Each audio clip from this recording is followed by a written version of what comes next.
최근 정부의 부동산 정책들이 쏟아져 나오고 있잖아요. 상승을 이끄는 정책이라기보다는 네. 폭락할까봐 무서워서 바치는 정책이라고. 윤석열 정부에 대해서 네. 감점 1점은 일단 했습니다. 틀렸을 텐데 만에 하나 이러고 있는 중에 뭐 경기가 정말 더 나빠져 버리고 예. 금리가 여기서 올해 연말 3%가 아니라 뭐 5%가 됐다. 예를 들어서 이러면 이거 어떡할 거냐에 대한 답이 있느냐. 정부가 끝까지 끌고 가줄 수 있느냐. 실수요자라고 한다면 사요마요? 그건 안 삽니다. 이런 분들한테 항상 하는 이야기가 경매 공부해라. 5월달 경매 낙찰가 낙찰가도 많이 떨어지죠. 뚝뚝 떨어지고 있어요. 그리고 이거 분석. 여러분의 돈을 불려드리는 시간 원고 투고 쓰리고 여기는 투자고입니다. 예, 우리 홍춘욱 박사님과 함께 하고 있는데요. 자, 시작하기 전에 툭 하고 던지는 공통 질문. 부동산에 투자를 한다면 빌딩, 아파트, 토지 어디에 투자를 하고 싶으신지. 투자의 난이도 면에서는 당연히 토지가 제일 높은데 네. 지금 시장의 매력도를 보면 토지가 점점 부상하는 그런 상황 같아서 저 같아서는 지금 좀 결단하기 어려울 것 같아요. 결단하기 어렵다. 셋 중에 하나 무조건 골라야 된다면 아파트겠죠. 그러면 아파트. 알겠습니다. 아파트. 자, 우리나라 투자 시장에서 사실 이건 빼놓을 수 없는 거죠. 부동산. 자, 복과 덕을 주는 방 복덕방. 이 시간 들으면 복과 덕이 생기는 시간입니다. 부동산에 대해서 말씀을 나눠볼 건데 최근 정부의 부동산 정책들이 쏟아져 나오고 있잖아요. 보면 뭔가 규제를 완화해주는 뉘앙스의 정책들이 그래도 나오고는 있는 것 같아요. 요거를 상승을 이끄는 정책이라고 봐야 될지 어떻게 봐야 될까요? 상승을 이끄는 정책이라기보다는 네. 폭락할까봐 무서워서 바치는 정책이라고. 네, 좀 그렇게 보고 있죠. 일단 지금 환경이 너무 안 좋아요. 일단 주식 가격이 고점에서 한 1000포인트 빠졌고요. 네. 금리가 올해 연내 한국은행이 얼마까지 올릴지 모르지만 못 가도 3%까지는 갈 거라고들 보면 예. 만약 그렇다면 모기지 그 주택금융공사의 이후 모기지론 기준으로 해서 작년이 2.76 정도까지도 한번 있었는데 네. 그게 지금 4.3, 4.2까지 왔거든요. 근데 네. 여기서 금리가 그만큼 오르면 5%, 6% 간다는 거죠. 이 정도까지 금리가 올라가는 상황에서 과연 우리 한국 부동산이 버틸 수 있는가? 더 나아가서 작년이 우리나라 역사상 2001년 카드 버블 이후에 아마 부동산 시장 역사상 제일 가격이 많이 오른 해였어요. 한마디로 말해서 경기는 나빠지는데 작년에 버블은 제일 많이 꼈거든요. 그리고 금리도 높아요. 네. 그러니까 정부가 겁을 내는 것 같아요. 아하. 이거 MB 정부 때처럼 네네. 또 부동산 시장이 이제 고점 찍은 거 아닌가. 아하. 네, 그렇다면 부동산을 살려야 된다라는 생각을 하는데 금리를 인하라 그러기는 너무 어려운 여건이에요. 소비자 물가가 5.4니까. 네. 그러면 이제 정부 입장에서는 좀 규제도 풀어줘서 다주택자들 매물도 나오게 해서 시장도 좀 살려주고 네.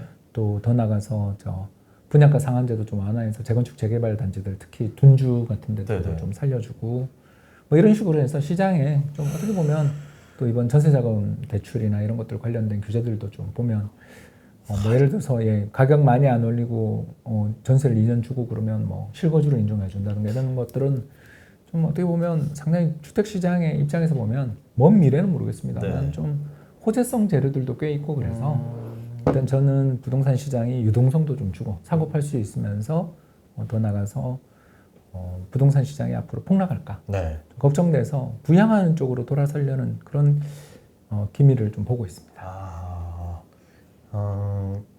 그쵸. 떨어지는 거는 지금 집을 예전에 사셨던 분들이고 모두 누구에게든 고통스러운 거니까 떨어지더라도 서서히 상승까지는 아니더라도 예측 범위 내 그 수준에서 가격이 움직여야 될 텐데 그래도 처음에 정부가 들어서기 전에 얘기했던 게 뭐 규제 완화 그리고 정상화라는 표현을 많이 쓰고 있잖아요. 대출 규제의 정상화라든가 부동산 정책의 정상화 그 전으로 돌리겠다라는 표현들을 많이 쓰고 있는데 이런 규제 완화가 시장을 안정시키기에는 어렵다라는 의견들도 있는데 이런 규제 완화가 어떤 신호를 줄까요? 지금 보면 규제 완화라고 하기에도 뚜껑을 열어보면 그렇게 썩 뭐 완화된 것 같지도 않고 좀 약간 찝찝함이 있는 게 남아 있어요. 이게 뭐 관치 경제죠. 그러니까 전세 가격이 오르는 것은 좀 진정을 시키고 싶지만 네. 집값 빠지는 건 또 싫어. 안 돼. 그런데 폭등도 또 안 안 돼. 대표적인 게 토지거래 허가구역 이런 거 연장하는 것도 그렇고 뭐 LTV 완화해 주겠다더니 그런 건 또 좀 빠지고 진짜. 예, 그러니까 주택 시장에서 정부가 이제 좀 자기가 선호하는 방향으로 억지로 시장을 좀 만들고 싶어 하는 것 같아요. 그래서 좀 좋은 모습은 아니고 저는 일단 윤석열 정부에 대해서 네. 감점 1점은 일단 했습니다. 감점 1점. 예, 왜 그러냐 어떤 하면 의미에서요? 우리나라 부동산 시장이 예. 작년에 왜 그렇게 아파트 가격이 20% 넘게 올랐나? 대부분 갭 투자 때문에 그렇게 됐거든요. 왜냐하면 그 전에 임대차 3법 나오고 전세가 어떻게 되든 폭등해 버리니까 예. 전세 폭등하니까 당연히 사람들이 전세를 끼고 사는 게 매력이 높아졌고 또 지금 현재 기존 주택 그 거주를 연장한 분들은 2년 지난 다음에 결국 또 나가야 되잖아요. 올려주거나 나가야 그렇죠. 되니까 그 돈을 미리 마련하고 뭐 해야 되는데 그러느니 그냥 요 올려줄 돈을 가지고 집을 사자. 그러니까 갭 투자를 하면 되잖아요. 네. 이런 식으로 해서 주택 가격이 폭등했거든요. 그러니까 전세가 오르고 그게 갭 투자로 이어지고 하는 주택 시장에 어떻게 보면 굉장히 안 좋은 형태의 가격 상승이 나타났죠. 왜냐하면 돈 있는 사람이 집을 산 게 아니라 죄송하지만 없는 분들이 산 거잖아요. 맞아요. 실수요자라고 하시는 분들이 예, 많이 올랐죠. 그렇지만 그게 경제로 보면 돈이 없는 분들이 산 네. 거죠. 그래서 그러니까 아마 자가 보유율이 이제 통계는 몇 년 있어야 나오겠지만 자가 보유율, 자기 집에 사는 사람들이 아마 몇 년 지나면 올라갈 가능성이 높아질 거예요. 근데 2008년 글로벌 금융위기 때도 미국이 58% 정도 자가 보유율을 가진 나라였는데 그 65%까지 가고 망했거든요. 네. 그래서 자가 보유율이 올라간다라는 건 주택 시장 입장에서 보면 좋은 신호가 아니에요.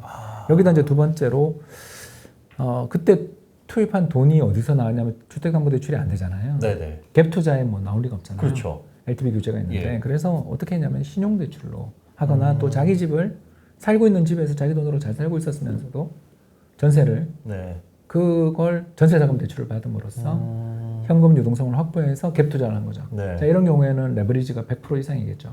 그렇겠죠. 이해되시죠? 5억짜리 집을 사는데 한 2억 2억. 정도를 돈을 융통했는데 그 돈도 자기 집 전세 자금 대출을 가지고 했다라면 네네네.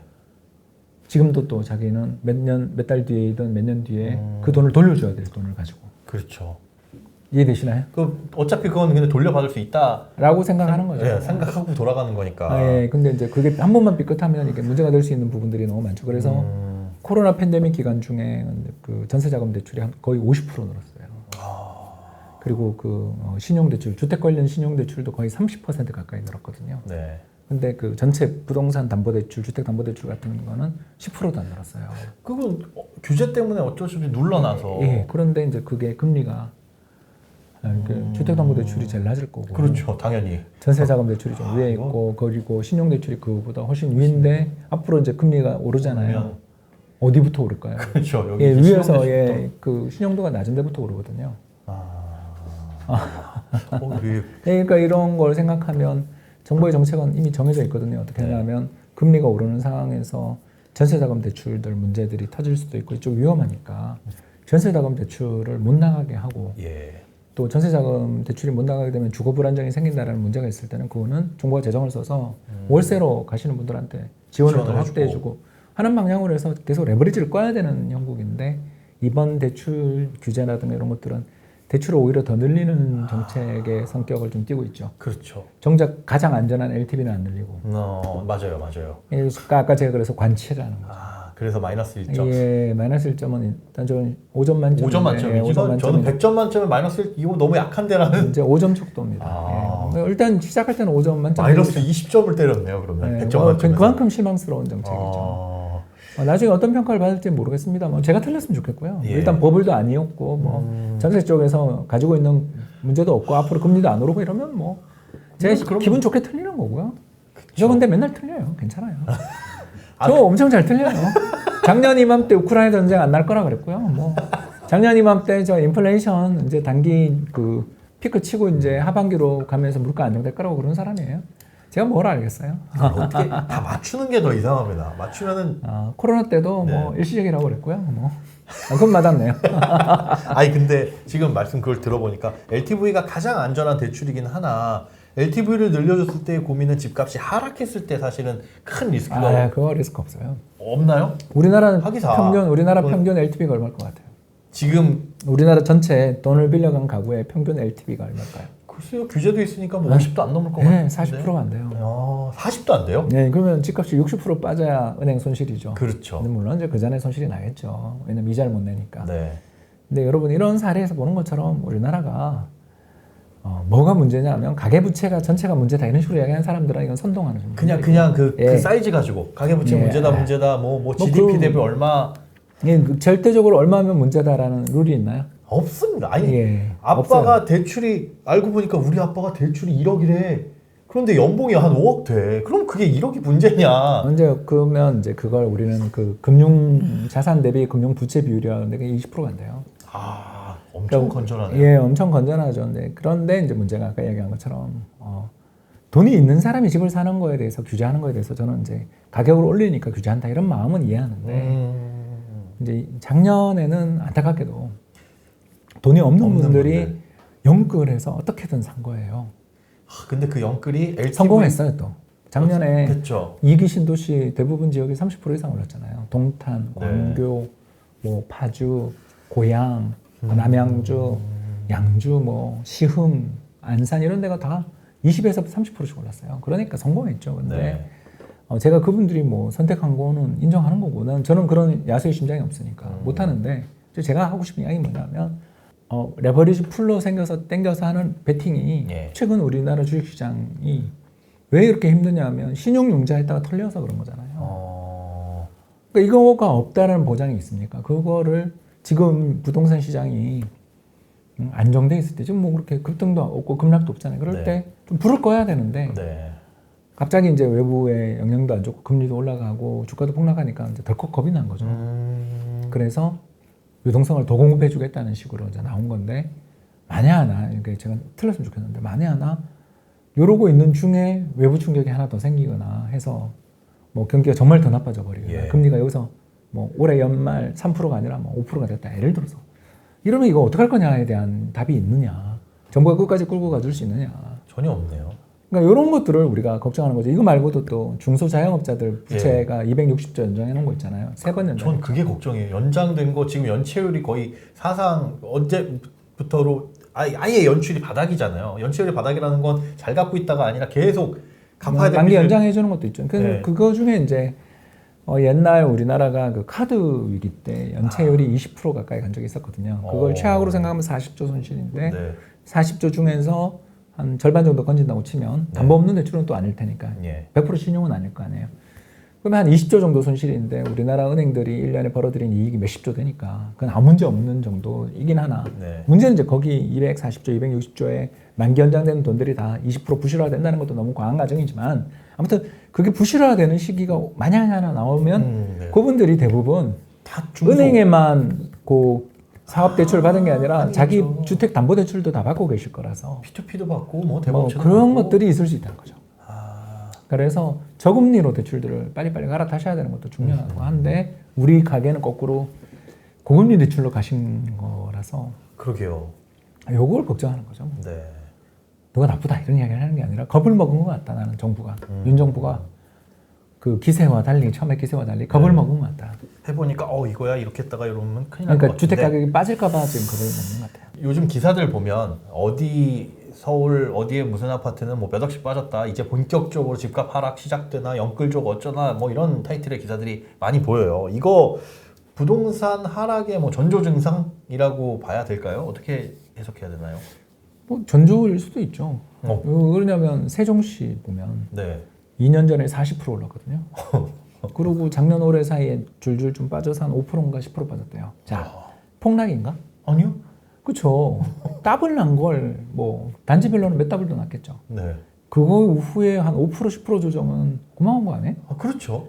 지금 이야기하는 그런 지역들이 2기 신도시 지역들인데 작년에 그 지역들이 시군구별로 보면 30% 이상 오른 지역들도 꽤 있거든요.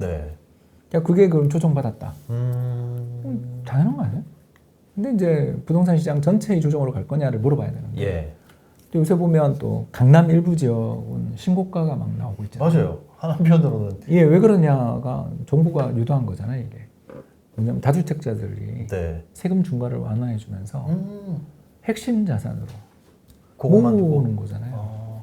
더 좋은 데로 더 큰 평형으로 모으는 중이잖아요. 똘똘한 똘똘한 한 채로 그런 쪽은 또 정부가 15억 이상 대출 규제도 엄청 했고 이번에 뭐 완화된 것도 없고. 네, 맞아요. 그죠. 여전히- 토지 거래 허가 구역으로 지정도 됐고. 네. 양도세도 그동안 엄청나게 중과하면서 경기도의 일부 지역들은 급등하는 동안 오히려 서울의 핵심 지역은 못 올랐거든요. 그렇죠. 그렇죠. 근데 우리나라 전체 시가총액을 따지면 서울보다 경기도 인구가 훨씬 많지만 서울 시가총액이 훨씬 크죠. 그렇죠, 그렇죠, 그렇죠. 그리고 또 수도권 인구랑 지방 인구가 둘 다 똑같은 25%, 그러니까 50대 50이지만 서울 수도권 수도권이- 시가총액이 한 80% 되죠. 네. 또 그런 거에서 보면 서울의 핵심 지역의 부동산 가격이 오히려 오르고 있기 때문에 시장은 평균이 미세하지만 뭐 제로 내진 플러스 성장을 하는 게 상승을 하는 게 이것 때문이죠. 아, 그래서 지금 부동산 시장은 어떤 시장이다? 양극화다. 똘똘한 한 채다. 뭐 이렇게 가고 있는 중인 거죠. 그래서 저는 뭐 이제 물론 정부의 정책이 어떻게 나오느냐에 따라 달라지지만 작년에 급등했던 지역들은 좀 올해 세종시처럼 조금 고생할 수는 있다. 그러니 아니죠. 하지만 급등한 폭이 너무 커서 조정을 받더라도 그게 오, 수익이 엄청나니까. 그러니까요. 네, 뭐 또 매덕 빠졌다 갔더니 뭐 저층이고 암벽 뷰고 뭐 그러잖아요. 저거 그거 많이 속아가지고 제가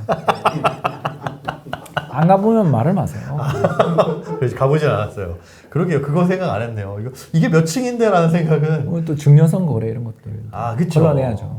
충분히 있고 네. 맞네요. 그 아파트 단지에서도 요 층과 요 층의 가격 차이가 엄청나게 큰데. 뭐 한강 보이냐 아니냐 따라서 저 맞아요. 부산에 가서 어떤 집을 사러 가봤는데 네. 못 샀어요. 예. 그때라도 샀어야 되는데 아무튼 하는데 3억 차이 나요. 어디 그 같은 동에. 동에서요? 여기 뭐 예를 들어 7층은 바다가 살짝 보이면 네. 한 20층 올라가면 좀 쫙 약간 보이고. 파노라마 뷰가 보인다. 그러면 3억 차이 나요. 어딘지 벌써 짐작하시는 분들도 있을 겁니다. 예, 거기입니다. 왜 안 사셨어요? 비싸다고. 비싸다고. 아니 그 부동산의 수법이 화가 나가지고 왜요? 이거 몇 억짜리 집 있어요 하고 갔더니 아. 보이는데 지붕 사이로 보여. 이렇게 그러면서 요렇게 팔려는 하면 건 보여요 바다. 예. 근데 팔려는 정작 팔려는 건 이제 당연히 그렇잖아요. 좀 안 좋은 매물 보여주고 좀 나은 거 보여주면 우리 그거 들어가잖아요. 아, 그처럼 위에 이제 파노라마 뷰를 딱 보여주면서 이거 되게 싸게 나왔다고 막 그러면서 사라고 그러니까 예, 저는 거기서 빈정상해가지고 안 샀죠. 여러분 남자들이 집을 사면 안 됩니다. 여러분. 잘못 건드리셨구나. 알겠습니다. 야. 예, 꼰대죠 꼰대. 예. 죄송합니다. 그래도 그거 못 샀다고 하니까 저는 왜 기분이 좋지? 이게 우리 국민성인가요? 지금 1시간 반 동안 네. 제가 이렇게 열심히 답을 하고 있는데 웃어. 왜? 웃어. 왜 그러냐면 보내드릴 때가 돼서 자, 예, 복가적인 쌓이는 시간 복덕방이었습니다. 그러네 그런 질문들 하실 거예요. 이제 사실 이런 질문 드리는 게 민망하긴 한데 앞으로 어떻게 될 것이냐에 대한 전망 그걸 누가 알겠습니까마는 지금 부동산에 투자 혹은 집을 사실 분들 나 집 살려고 했다가 지금이라도 사야 되나 너무 오른 거 아니에요 더 떨어지면 어떡해요 걱정하시는 분들 많이 있거든요. 실수요자라고 한다면 사요 마요? 저는 안 삽니다. 실수요자라고 하더라도 저는 뭐 한 1, 2년은 좀 기다려보고 싶을 것 같아요. 왜 그러냐면 일단 내가 돈이 좀 있는데 안 샀다. 그동안. 네. 이거는 하락론자잖아요. 그렇죠. 여지껏 안 산 건. 네, 있는데 안 근데 산 건. 작년에 20% 오른 가격에서 여기를 왜 삽니까? 그때는 예, 그건 바보야라는 거죠. 그러니까 그건 살 이유가 없죠. 기다리셔야죠. 네. 두 번째, 돈이 없다. 돈이 없었는데 영끌을 하는 사람들을 보면서 나도 저렇게 해야 되는데 하면서 못 샀다. 네. 근데 지금은 작년보다 지금 영끌하기 훨씬 어려워요. 더 안 좋아졌는데 왜 지금? 금리가 2배 올랐는데. 그러면- 영끌이 가능해요? 영끌려고 해봐야 진짜 말 그대로 진짜 영끌 막 신용 대부업체 대출 이런 것까지 받는 거 아니면 아파트도 안 되죠. 아니고 뭐 이제 네. 이제 그걸 사야 될 수도 있는데 어. 공부 그렇게 많이 하셨어요? 정말 재개발이 될 빌라인가요? 이렇게 물어봐야죠 우리가. 아하. 그러니까 그런 거잖아요. 그때도 안 샀는데 지금 사는 거는 이해를 할 수 없다 나는. 할 판단이 아니다. 그러네요. 집값이 그때보다 싸진 것도 아니고. 그리고 조건이 경기도 안 좋아지고 예. 성장률 전망 하향 조정에 물가는 급등하면서 금리는 오르고 있는데 조합원들 뭐 기대해 보면 경기는 좀 약간 주가에 후행하니까 주가 아주 빠지니까 한 6개월 정도 경기 후행하다 치면 내년 봄 정도까지는 빠진다는 이야기인데 뭐 노동시장은 또 그보다 후행하는데 예. 당신의 연봉이 내년에 오를 거라는 자신이 있느냐 영끌에서 잘 없잖아요. 집값은 역사상 유례없는 버블이고. 네. 근데 여기서 사겠다. 굳이 왜 그런 판단을 지금 하느냐? 예. 그런 거보다는 이제 저는 이제 이런 분들한테 항상 하는 이야기가 경매 공부해라. 지금 경매가 선행하거든요. 예. 요새 5월달 경매 낙찰가가 낙찰가도 많이 떨어지고 있죠. 뚝뚝 떨어지고 있어요. 그리고 이거 분석 능력을 키우신 분들은 네. 돈 없으면 저기 돈 주고 전문가를 고용하시고요. 아무튼 간에 아니, 그 능력이 없으면 돈 주고 전문가를 고용해야죠. 그렇죠. 그래서 경매 공부를 지금 앞으로 열심히 해보면 우리 아까 이야기했던 그런 요인들 때문에 레버리지를 진 분도 많고 이제 네. 대출 만기 연장이 만에 하나 정부가 안 해준다면 이제 문제가 생기는 곳이 나올 수도 있는데 그건 우리가 모르는 거죠. 그렇죠. 정부가 무한정 해줄 수도 있죠. 네. 영원히 연장 이럴 수도 있죠. 그거 알게 뭐야? 이게 뭐야? 그렇잖아. 원래 이렇게 시니컬한 분이셨나? 아니 그건 정말 잘못된 정책이잖아요. 네, 그렇죠. 앞에 정부도 잘못했고 네. 윤석열 정부도 아까 제가 얘기한 1점 마이너스. 네. 이렇게 하는 걸 보면서 똑같구나라는 생각을 저는 좀 되게 많이 하게 돼서 슬퍼갖고 항상 신정부 들어설 때 좀 기대하잖아요. 그렇죠. 이코노미스트 입장에서 보면 좀 네. 기대하잖아요. 그래서 물론 이제 정권이 끝나갈 때쯤 되면 다 타다 남은 죄밖에 없는 그런 마음이 돼서 네. 다음에 좀 나아졌으면 좋겠다. 네. 자, 보내줘 빨리. 예. 나 지금 미쳐가고 있어. 시간 거의 다 왔습니다. 미쳐가고 있어. 오늘 오랜만에 함께 해주신 소감 어떠신가요? 소감은 여쭤봐야죠, 그래도. 보낼 때 보내드리는. 여기가 늪이야, 늪. 무슨 늪이요? 보내주지 않는 발을 빠뜨리는 늪이에요. 이제 좀 집에 보내주세요. 알겠습니다. 보내드리겠습니다. 이 마지막 소감을 이렇게 말씀하시면은 다음번에 더 좋은 소감을 기대해보고 다음번에도 와주실 거죠? 일단 봐서 조회수 봐서. 조회수요? 왜냐하면 반응이 있는 데를 가야지. 그렇긴 한데. 좀 잘해달라는 거예요. 그러니까 신경 써서 그 악마의 편집 안 돼요. 악편 안 돼. 알겠습니다. 오늘 바쁜 시간 내주신 홍춘욱 박사님 감사합니다. 감사합니다. 고맙습니다. 자, 투자고 저희는 여기서 인사드리도록 하겠습니다. 구독, 좋아요, 알림 설정 꼭 해주시고요. 저희는 또 다음번에 더욱더 유익한 내용으로 찾아오도록 하겠습니다. 원고, 투고, 쓰리고, 투자고!